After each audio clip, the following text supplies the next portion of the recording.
Welcome to VLK சமையல். வாங்க வீடியோக்குள்ளே போகலாம். இன்றைக்கி என்ன பார்க்க போகிறோம்னா பீன்ஸ் பொரியல் செய்யறதை பற்றி தான் பார்க்க போகிறோம். அதுக்கு 1/4 கிலோ பீன்ஸ் வாங்கி நல்லா பொடிசாக கட் பண்ணி எடுத்துருக்கேன்.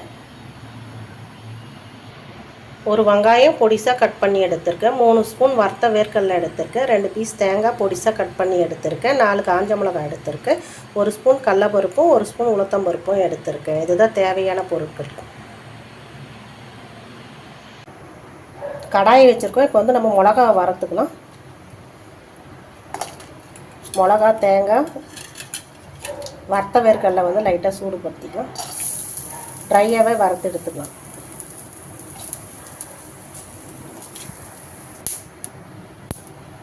தேங்காயும் மிளகாவும் வறுத்துட்டோம். இப்போ வந்து வேர்க்கடலையை சேர்த்து லைட்டாக வறுத்துட்டு தட்டில் எடுத்து வச்சுக்கலாம்.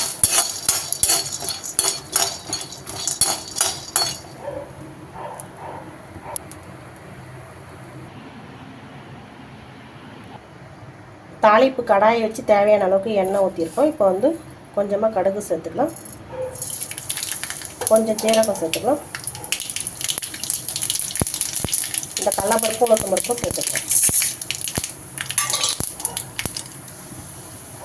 கொஞ்சம் கருவேப்பிலை சேர்த்துக்கலாம்.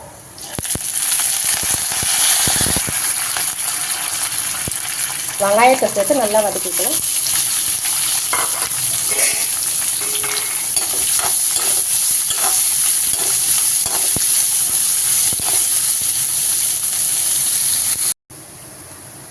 வெங்காயம் நல்லா வதங்கிடுச்சு. இந்த ஸ்டேஜில் பீன்ஸை சேர்த்துக்கலாம்.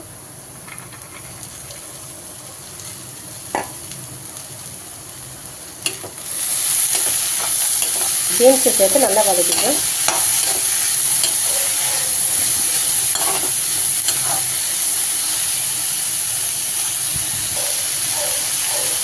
கால் ஸ்பூன் வந்து மஞ்சள் சேர்த்துக்கலாம்.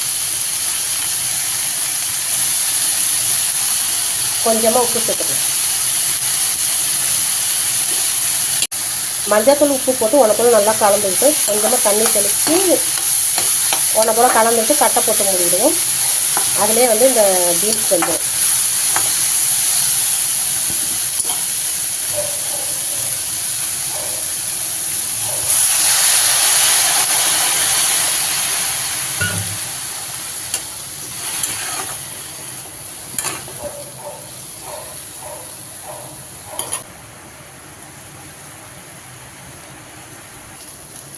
பீன்ஸ் வந்து வெந்துடுச்சு. இப்போ வந்து நம்ம மசாலா அரைச்சி சேர்த்துக்கலாம்.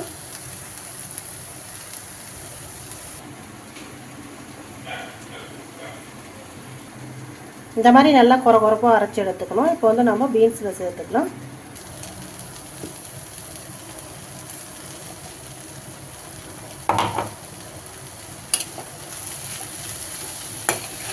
பீன்ஸில் சேர்த்து வந்து உன போல நல்லா கலந்து விட்டுக்கலாம்.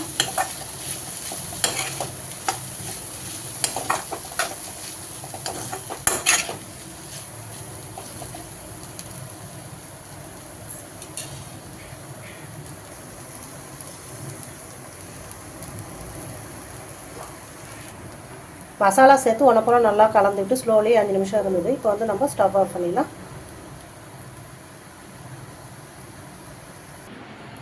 பீன்ஸ் பொரியல் ரெடி ஆகிடுச்சு பாருங்கள். சூப்பராக இருக்குது. நீங்களும் செஞ்சு பாருங்கள். சாம்பார் சாதம், ரசம் சாதம், தயிர் சாதம், காரக்குழம்புக்கெலாம் தொட்டுக்கிட்டு சாப்பிட்டா ரொம்ப சூப்பராக இருக்கும். நீங்களும் செஞ்சு பாருங்கள்.